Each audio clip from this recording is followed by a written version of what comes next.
में चल रही मोहन कैबिनेट की महत्वपूर्ण बैठक खत्म हो चुकी है। कई अहम प्रस्तावों पर मुहर लगी, जिसको लेकर के प्रेस कॉन्फ्रेंस इस वक्त चल रही है।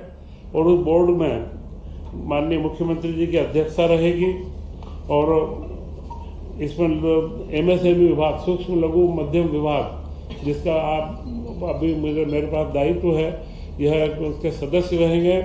इसके अलावा 7-8 विभाग जो प्रमुख व्यापार से संबंधित रहते हैं वे इसके मेंबर रहेंगे और उसमें अशासकीय रूप से फिक्की और इसके जैसे जो प्रतिष्ठित लघु उद्योग भारती और अन्य जो संस्थान हैं, 5-6 संस्थानों के प्रतिनिधि और 10 अशासकीय सदस्य जो व्यापार के वृद्धि व विकास व इनके कर्मचारियों के कल्याण के बारे में सलाह दे सके, उनको भी इसके अंदर मेंबर बनाया जाएगा। और इस बोर्ड की जिला स्तर पर भी समितियां बनाई जाएगी। वैसे इसका मुख्य उद्देश्य है कि निर्यात को प्रोत्साहन देना। निर्यात प्रोत्साहन के लिए क्या क्या योजनाएं उनको, व्यापारियों को या हमारे छोटे उद्योगपतियों को समझाना और जिला स्तर तक एक माहौल पैदा करना। और छोटे व्यापारियों के अंदर भी इसका बड़ा मैंडेट ये दिया गया है कि जो नियमों का सरलीकरण, उसके बारे में नीतिगत प्रस्ताव देना कि कम से कम व्यापार में ईज ऑफ डूइंग बिजनेस जिसे हम कहते हैं कि व्यापारी को कम से कम शासन की बाधाओं से निपटना पड़े, उसके लिए नीतिगत सुझाव भी यह बोर्ड देगा।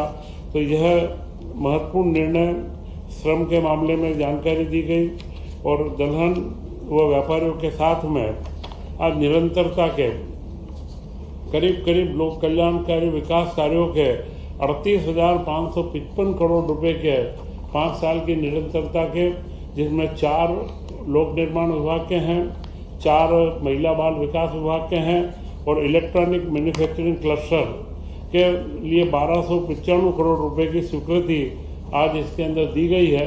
इलेक्ट्रॉनिक और मैन्युफैक्चरिंग क्लस्टर भोपाल के पास में ही एक क्लस्टर केंद्र सरकार और राज्य सरकार के उसे बन रहा है, जहाँ पर एक सेमीकंडक्टर वो उसके जितने भी कार्य रहेंगे, तो यह क्लस्टर 200 एकड़ से ऊपर का जो स्वरूप ले रहा है। तो इसकी जो नीति थी उसका शुरुआती इन्वेस्टमेंट के साथ में अगले 5 साल में 1295 करोड़ रुपए की स्वीकृति इसके अंदर दी गई है। तो यह सारे कार्य आज की कैबिनेट के अंदर संपन्न किए गए और मुख्यमंत्री जी ने बहुत जो बधाई और शुभकामनाएं प्रधानमंत्री जी के प्रति ज्ञापित करी है, वह एक महत्वपूर्ण पूरे देश के अंदर एक उत्साह का माहौल है और भारतीय जनता पार्टी का हर कार्यकर्ता आज उत्साहित है इन्हें। और इसी तरीके के गुड गवर्नेंस जो हम मध्य प्रदेश में भी आयाम स्थापित कर रहे हैं, यह जो गुड गवर्नेंस है आज देश के अंदर एक दिशा बन चुका है। हर राजनीतिक दल को अब इस पर सोचना पड़ेगा कि राजनीति के साथ में स्वच्छ प्रशासन व अच्छी गतिशील सरकारें देना अब हमारा कर्तव्य है। इसका सीधा परिणाम आसाम में दिखा है। तो यह संपूर्ण कैबिनेट की कार्रवाई मैंने आप सब लोगों के सामने रखी है। जय हिंद।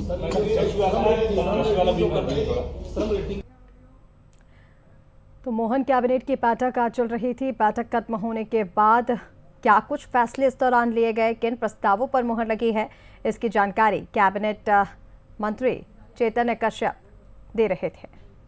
जो उद्योग मैंने कहा 543 के करीब उद्योगों ने स्वयं स्वेच्छा से बोला है, तो श्रम स्टार रेटिंग वो अपने प्रोडक्ट के ऊपर लिखेंगे। तो जैसा इलेक्ट्रिकल में होता है 5 स्टार 4 स्टार, तो उनके उत्पाद को बेचने में इसका लाभ मिलेगा। अंतर्राष्ट्रीय मानकों के ऊपर भी हम देखें तो अंतर्राष्ट्रीय स्तर पर भी आजकल लेबर के प्रति एक संवेदनशीलता है, श्रम के ऊपर के कौन कितने लेबर पे कार्य करता है, तो इसका लाभ उनको उसके अंदर काफी मिलेगा।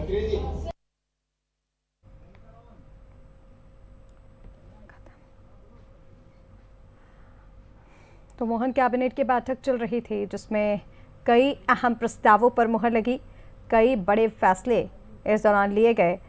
मध्य प्रदेश के विकास को ध्यान में रखते हुए सरकारी योजनाओं का जनता तक सही ढंग से लाभ पहुंचे, तमाम चीज़ों को लेकर के इस बैठक में मंथन हुआ। कई बड़े प्रस्ताव इस दौरान रहे जिन पर मुहर लगी है।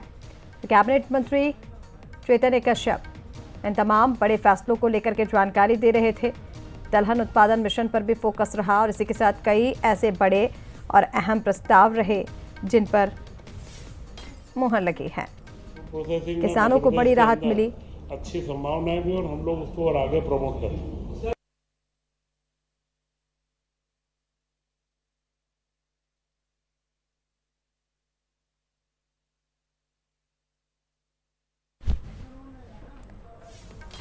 तो देखिए, इस दौरान मोहन कैबिनेट की बैठक में किसानों को भी बड़ी राहत मिली है। किसानों के प्रस्ताव पर कैबिनेट की मंजूरी। दलहन उत्पादन बढ़ाने पर पूरा फोकस सरकार का बना हुआ है और ऐसे में दलहन मिशन के लिए 2442 करोड़ मंजूर हुए हैं। राष्ट्रीय व्यापार कल्याण बोर्ड का इस दौरान गठन भी किया गया। तो ये तमाम वो कैबिनेट के बड़े फैसले जिन पर आज चर्चा हुई। कई महत्वपूर्ण प्रस्ताव रहे, खासकर किसानों को देखते हुए बड़े फैसले लिए गए हैं जिस पर मुहर लगी है। दलहन मिशन के लिए 2442 करोड़ रुपए स्वीकृत हुए हैं।